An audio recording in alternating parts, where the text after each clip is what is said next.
Hi guys, and welcome to another video. So I'm going to do something a little bit different. Yes, you can't see me first off.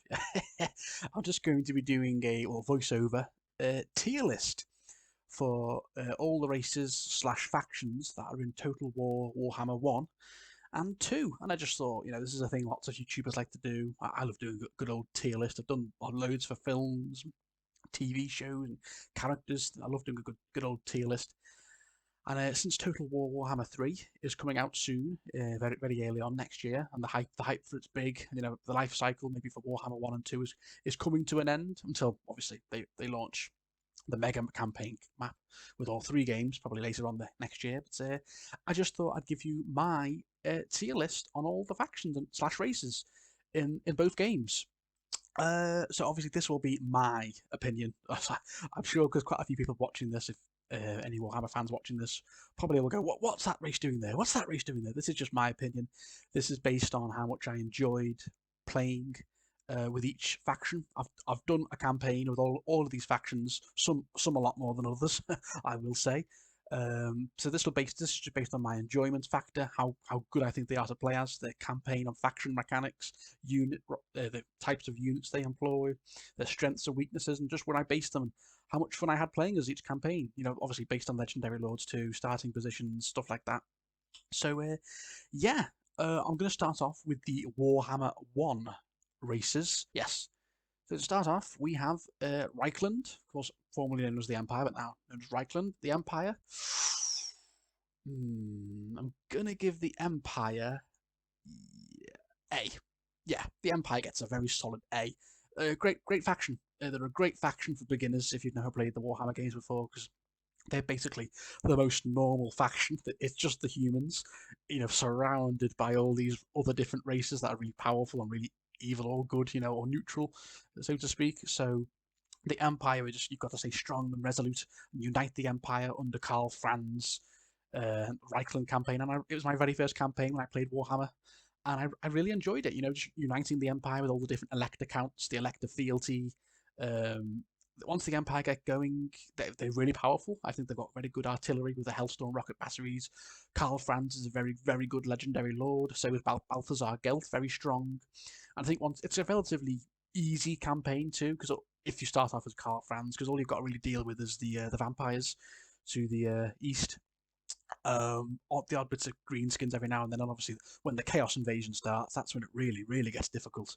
But it's a relatively fun campaign. I think once you unlock better units like great swords, the Griffin cavalry, they're really strong. And what they're called, I forgot those tanks, steam tanks. They're really good too. So yeah, the Empire are great. I think a very solid faction, very solid. I've got to give them an A. They don't really excel at anything, but they're just a strong faction at everything. They're good at everything, and yeah, good old Empire. Yeah, really enjoy playing as the Empire, as Reichland, as Karl Franz. Very strong faction, and they'll always be my beginner faction. Yeah. Then let's continue with the Dwarves. Yes. Yes, I know it's going to be controversial for some people because a lot of people probably rate the dwarves more of as an A or a B, maybe even a C tier faction. But for me personally, I love the dwarves. They are one of my favourite factions. They're great.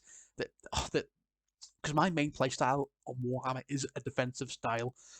I mainly like to sit back and let the enemy come to you and pepper them with artillery or archers, and that's how the dwarves play. They have such strong defensive units. Like when you form a big defensive line with the dwarves, they're near unstoppable because once you really level them up with iron breakers, dwarf warriors, um, when you get the really heavily armored units that throw the bombs, they are so powerful. If you get them on a defensive line with the organ gunners, flame cannons, they have flame throwers, they have rune magic, which is very strong. Slayers who fight to the death and do a lot of damage. They don't have any cavalry or magic, the dwarves, but I like that about them, to be honest. And I just think they're so strong and so resolute. Like there's been so many battles where I've been outnumbered like 2, 3 to 1, and yet I've won because dwarf warriors and iron breakers and long beards they just hold the line basically. They hold the line and fight to the death near much, and they're so strong. Very good legendary lords too. I like Thorgrim Grudgebear is a good legendary lord. Ungrim Iron Fist. Grombrindle the White Dwarf is very good, and the new boy. Oh my god, I forgot what he's called. But the new boy as well. Thorek Ironbrow. He's very good as well with the introducing the rune magic and of course with the Book of Grudges, which is very important as well. Dwarves for me are super strong, and I absolutely love playing as them. One of my favourite races, and yeah, I can't wait to see what they bring with the Chaos Dwarves eventually in Warhammer 3. That's going to be amazing. Okay, moving on. Let's have a look. What's next in the Warhammer 1 races? Oh god, yeah, I forgot. I forgot all about Bretonnia. Sorry, Bretonnia. Bretonnia, right. This is going to be controversial, and I'm sorry to any Bretonnia fans. See, yeah, I'm not a big Bretonnia fan. I've tried them before anyone says. I've done a Fey Enchantress campaign, about 100 turns, and it was fine. It wasn't terrible, but it just wasn't very interesting either. It was quite a boring campaign. Just you didn't really have to fight that many enemies apart from really just confederating with all the other Bretonnian factions. You had the odd fight with Wood Elves or Skaven, or the odd bits of Greenskins, but that was really it. It was a very boring campaign. I don't like the peasant economy. It's a pain in the arse to manage early on. They don't have very strong units. If I'm being honest, their melee infantry is kind of rubbish. They mainly rely a lot on cavalry. They're mainly a cavalry-based faction with artillery too. Good, decent artillery, not peasant archers, but yeah, I think that for me, they're a pale imitation of the much better human faction, the Empire. For me personally, I know people like them. Maybe I need to play as Rapans. I heard she's like people really like Rapans who starts obviously in the deserts. Maybe I should play as her. But for me, Bretonnia just not for me really. Sorry, Bretonnia, any Bretonnia fans, but yeah, they're a C. They're not terrible. They're not D or E, but they're just not up there really for me. Bretonnia, they're a solid C faction for me personally. So sorry, any Bretonnia fans, but that's just my opinion. Yeah. Okay, moving on. Next we have. Let's go with the Wood Elves. Wood Elves. I'm gonna put Wood Elves at A. Yeah, Wood Elves are A for me. I know people not a massive fan of them. Maybe some people put Wood Elves in B or C, maybe even D. But for me, I really like them because they're so unique. They have such a unique faction mechanics. With obviously they're the only faction that don't go out and expand and explore apart from obviously Beastmen and Chaos. But they've all their main focus is just to protect their forests and recoup the forest's health, help their main tree like the Oak of Ages or wherever else they're based across the world. Obviously, other Wood Elf factions, but yeah, for me, I really enjoy them. I think they've got one of the best archers, and they've got the best archers in the game without a doubt. They have such good long range units. Oh, like some of the best arch units in the game, like Waystalkers, Deepwood Scouts. They're so strong. Good magical units with their Zotes, Treemen. They can command beasts, of course, really powerful. I think solid legendary lords. I think Orion's good, Derthu's good. The Sisters of Twilight are very strong, of course. When they unlock Ariel, they are really powerful because Ariel's such a strong wizard, probably one of the strongest in the game.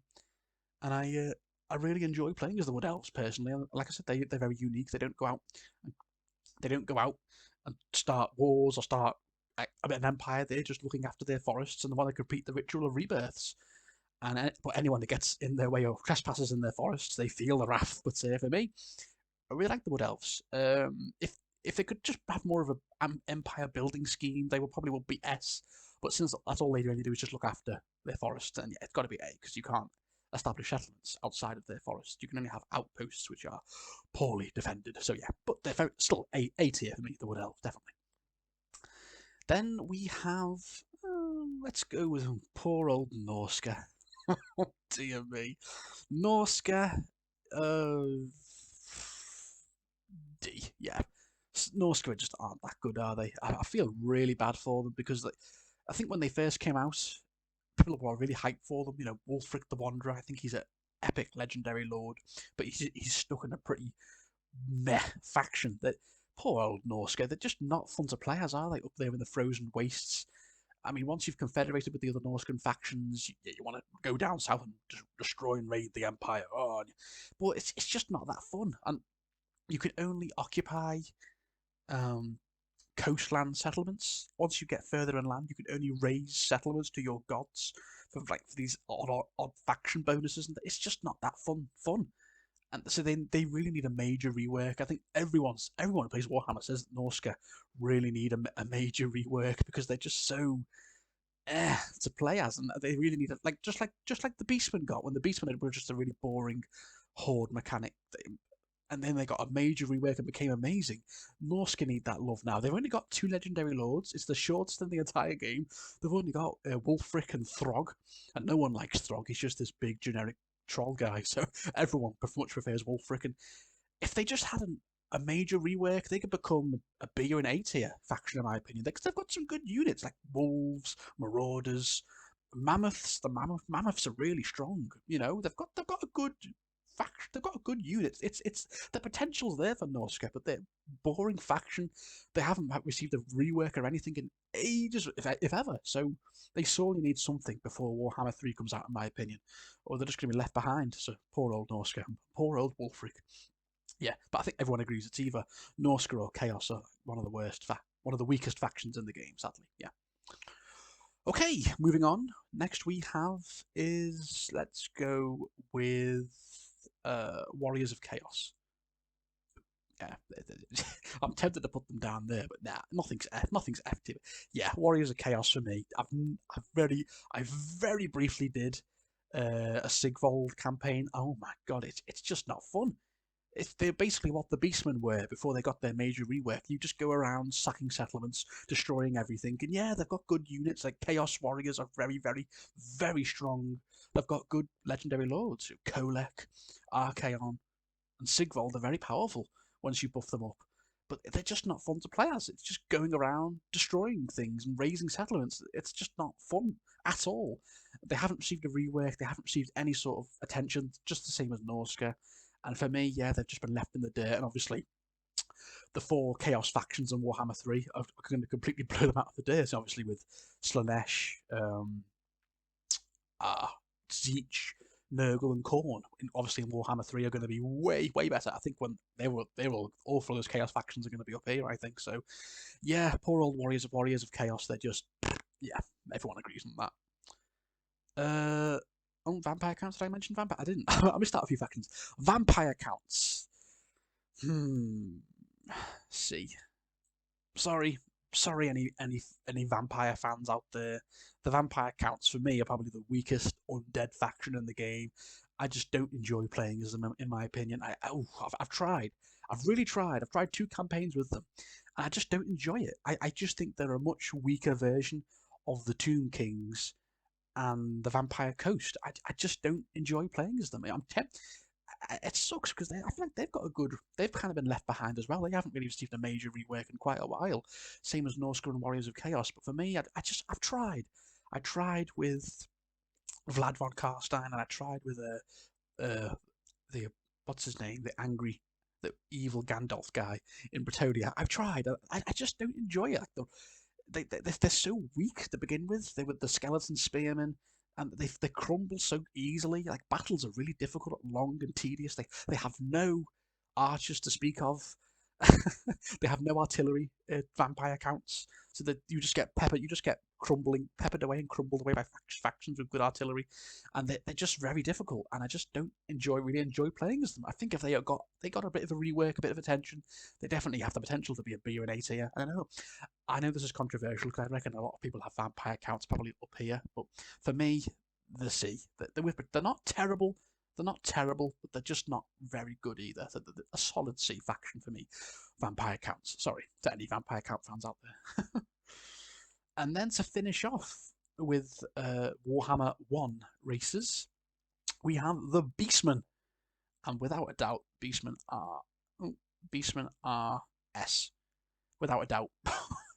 They are so powerful now, the Beastmen. Oh my goodness. They're unstoppable. Now, obviously, Beastmen, before they got their major rework, Beastmen were probably down here with Norsca and Warriors of Chaos. But now they got that major rework, and obviously adding in Taurox, the Brass Bull. Boom, they're in S tier. They are so strong. That rework was incredible by CA. The work they did to make them so strong now with the herd stones, the blood grounds, the obviously Taurox's rampage. How you can just keep going and going. He's such a strong legendary lord. He's just an absolute tank. Destroys anything in their path. I'm currently doing a Taurox campaign. And I've just literally decimated like about a third of the map. I'm about 70 turns in. It's crazy. And no one could stop me. Not the High Elves. No one. I'm just bulldozing and rampaging through everyone. They've got such strong units with Gorgons, Jabberslyths, Minotaurs, Brayherds. Oh, they're so strong. And on the other guys too. The other the other Beastmen legendary lords got updates as well, didn't they? They got with the fresh patch as well. So Malagor, and the other two I forgot what they're called. Sorry, Khazrak. Yeah, they're so good, the Beastmen, and they're an S tier faction for me. They're so strong now, and they're going to take some stopping. I really do think they're going to take some stopping until they get like a debuff. They're in S tier. They are so strong. Probably the strongest faction in the game right now. I've never seen anything like it. How can you decimate half them, a third of the map in 70 turns? I bet people have done it quicker than that. They're so strong. Beastmen are great. Love it. What a work they did. Oh yeah, of course I haven't finished Warhammer. I keep forgetting, sorry. And then to finish off, we have the Greenskins. For Warhammer 1, Greenskins?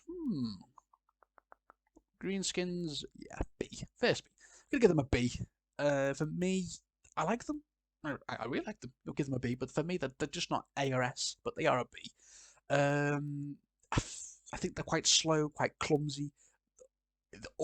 They start off quite weak with the orc boys and goblins and archers. You can get beat quite easily by the dwarves or whatever you are. But I think once the Greenskins get going, and obviously they had the major rework with the bar mechanic getting updated. Obviously Grom getting added into the bunch. If it was just Grom, I'm tempted to give them A because Grom's campaign is so good and he's so strong. But I just think the other campaigns and other kind of drag them down a little bit. Like Azag's campaign's a bit boring. Skarsnik's campaign's just not that good. And Grimgor's good as well. But if it was just Grom, there'd be A because Grom's so good.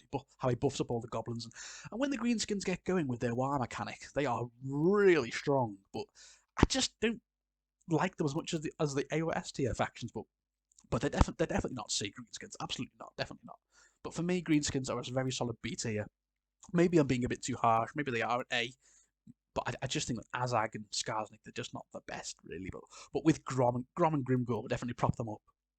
So I'm going to say B. But maybe they are an A, but I'm going to say B. So, but I still like the Greenskins. I mean, Greenskins are, when they get going with their late tier units, with the black orcs and spiders, they get really strong, definitely. And that's it for Warhammer 1. Blimey. Now on to the 6 factions / races of Warhammer 2. So let's start off with the High Elves. High Elves, S. Yeah, High Elves are S tier for me. I really, really love the High Elves. Probably one of my favourite factions to play as. They are so strong. So even when they begin, you've got Spearmen. They've probably got the best archers in the game, alongside the Wood Elves. Amazing array of legendary lords to pick from. They're all really, really strong. Especially Tyrion, Teclis, Elariel, Eltharion, Elithanar, Imric. They have dragons, really good artillery, great mage units. They've got good infantry with Swordmasters of Hoeth, Phoenix Guard. They don't have any weaknesses, the High Elves. They're just so strong, and they really take some stopping. Like when they get really powerful, they take some stopping. But they're very strong. The Order Tide is very strong here. These 3 factions, they pretty much make up the Order Tide, the Empire, the Dwarves, and the High Elves. The Order Tide is really strong when they get going, and really, really strong. Like I said, they've got no weaknesses. no weaknesses, the High Elves. And I love playing as them. I think I've done a campaign with each and every single legendary lord, and I just love playing as them. They're so strong, and I just, yeah. The only factions that really can come up to them, in my opinion, the Beastmen. I honestly think they'd kick the Dwarves' arse, but I love the Dwarves, so I pick the Dwarves' ass. But yeah, so strong. And like I said, when most of my campaigns, we're not playing as the High Elves. They're usually one of the most powerful factions in the game. They always have strength rank 1 or 2 or 3. They're up there once they get really going. Obviously on Ulthuan, very good starting position in Ulthuan, very easy starting position. So very strong faction, very good. Then on to their evil cousins, the Dark Elves. Well, evil version of the High Elves, the Dark Elves. Yeah. For me, they're B. I'm not a big Dark Elf fan.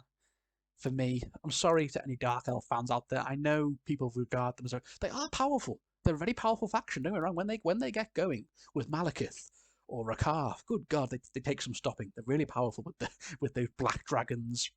They've got very solid infantry units like the Blackguard of Nagarond.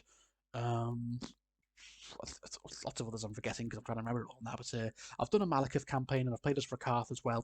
They're fine. They're fine. But I just prefer the other 2 elf factions personally, the Wood Elves and the High Elves. But they're fine. The Dark Elves. I'm not a massive fan of the slave economy because it's really weird for me. I still don't understand how it fully works. Because obviously you've got to keep an eye on public order because it's always going up and down, up and down, up and down because of the slave economy that they rely on. They're such a horrible, evil faction too. So you feel so dirty playing as them because they're just pure evil, The Dark Elves compared to their lovely High Elf cousins and the Wood Elves.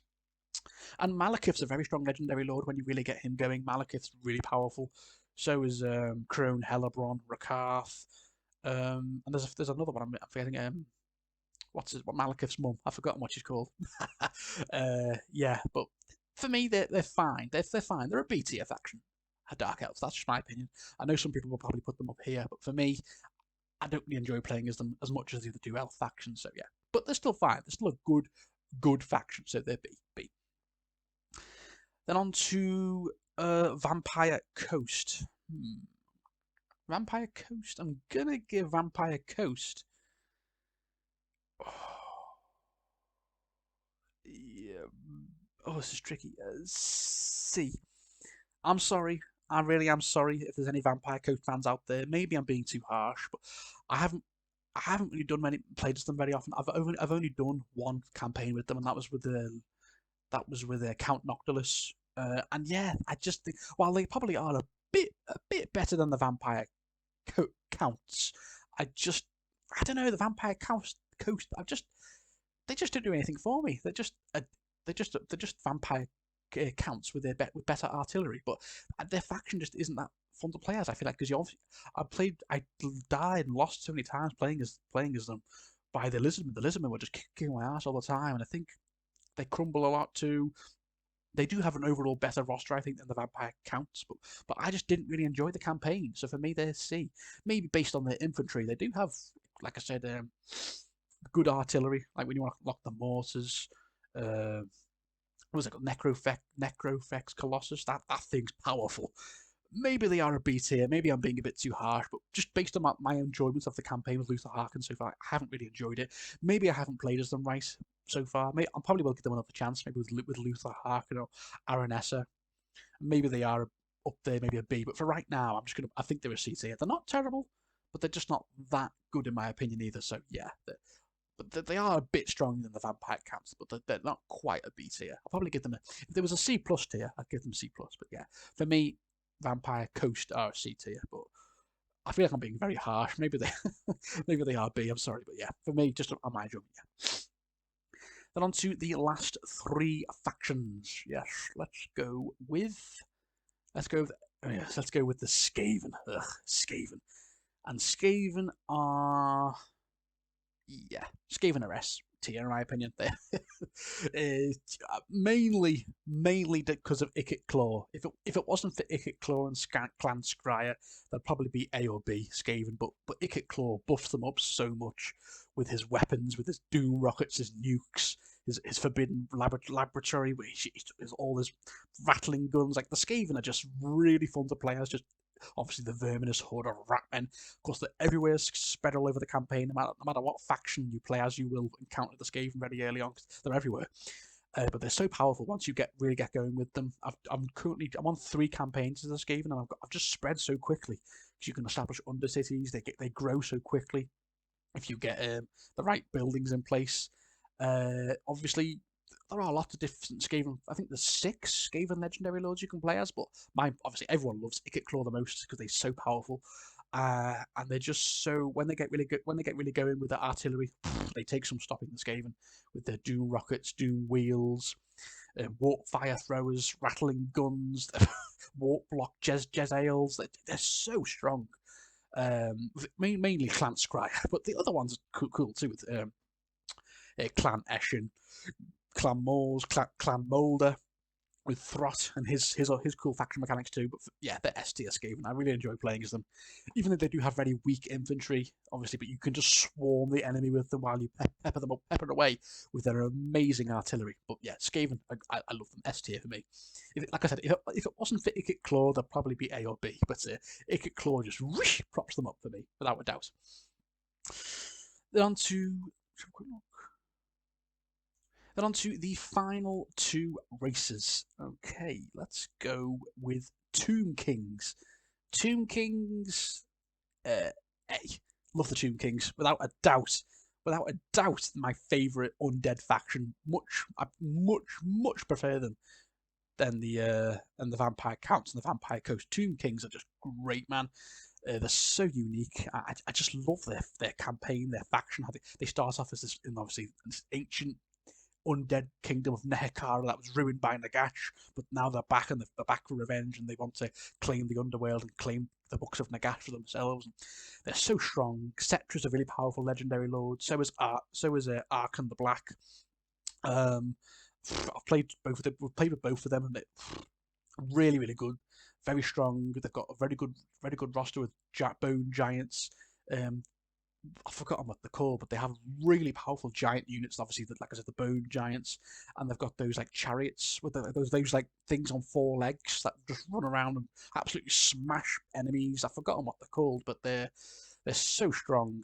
They've got Screaming Skull catapults, soul caskets, very powerful units of the lore of Nehekara. I just think they're really strong. The Tomb Kings, probably they're not S tier for me though. Maybe just missing out on S tier, but they're still a very strong faction, and I really enjoy playing as them. And easily by far the best undead faction of the 3. Yeah, I just really enjoy playing as them. I think maybe Nagash is going to be a future Tomb King legendary lord, maybe in Warhammer 3, and that's because obviously the Tomb Kings and the Gash, obviously a big history there. So we will see what happens. But yeah, Tomb Kings for me, A tier, very good legendary lords, and they're very strong. Once they really get going, they're very strong. Yeah. Then on to the final faction. Yes, the faction with the most legendary lords. Yes, we have the Lizardmen. Lizardmen. I'm going to put Lizardmen in A. Yeah, Lizardmen are A. Very strong. Such a unique faction, obviously, which is the reptile people, as they call it. Lizardmen, as the ignorant say, as the campaign advisor calls them. But they're strong. Very strong. I just think the problem with the Lizardmen, I feel, is why they're not S tier, and they should be S tier Lizardmen. It's just their campaigns kind of get a bit repetitive and boring after a while, because most of the legendary lords start off in Lustria, and after like 50 turns there's not a lot left to do if you've conquered the Skaven and a lot of other factions and you're allies with them. You could just kind of confederate, and that's really it. You just sit there as this big reptile empire, but they are so strong. The Croxagors, Saurus spears, they've got good magic with the Slan mage priests. They've got loads of dinosaurs like Carnosaurs, like big Triceratopses, Bastillodons, Dread Saurians, which are massive and can just destroy entire enemy units. Of course, Skinks are really powerful. Skinks are very quick. And I think they've got a good array of legendary lords. Mazdamundi's good, Krochgar's good. Even the latest guy who got introduced with Taurox, I've forgotten what he's called. The Ghosts of Pahau, his faction's called. He's all right as well. He's well, like I said, their faction mechanics and their campaign mechanics kind of are a little dull with all of their factions, and it sucks because I think if they just got a little rework to maybe just update and give them better faction mechanics, they'd be S tier for me. The Lizardmen S tier because they have such a strong army, probably up there with the Beastmen, Skaven, High Elves, and Hellion Dwarves. How powerful their armies are. So yeah, but for me, Lizardmen are just still a great faction, A tier, and obviously 7 legendary lords. They have the most in the entire game. And yeah, that is it, guys. That's my ranking for all my races and factions in Total War Warhammer 1 and 2. So I know people probably don't agree with this list. It's my opinion. It's just based on my enjoyment factor. I play the campaigns on normal, so maybe that's a contributing factor. I don't play on hard or easy. I just go normal. So yeah, E tier, Warriors of Chaos. D, Norsca. C, we have Bretonnia, Vampire Coast. Well, Vampire Counts, Vampire Coast. B, Greenskins, Dark Elves. A, Tomb Kings, Empire, Wood Elves, Lizardmen, and my favourite four, the magical four, the High Elves, Dwarves, Beastmen, and Skaven. So yeah, guys, we will see what this list looks like in maybe a year and a half's time, when obviously we're all playing Warhammer 3. I assume Cathay is probably going to be S or A tier. The 4 Chaos factions are going to be definitely up here, I think. And Kislev, I'm sure they're going to be very strong as well. And obviously we'll see where the Chaos Dwarves and Ogre Kingdoms are as well in about a year or two time. So yeah, guys, that has been my tier list for Total War Warhammer 1 and 2 factions / races. I hope you've enjoyed. Like, comment, subscribe, and thank you guys for watching.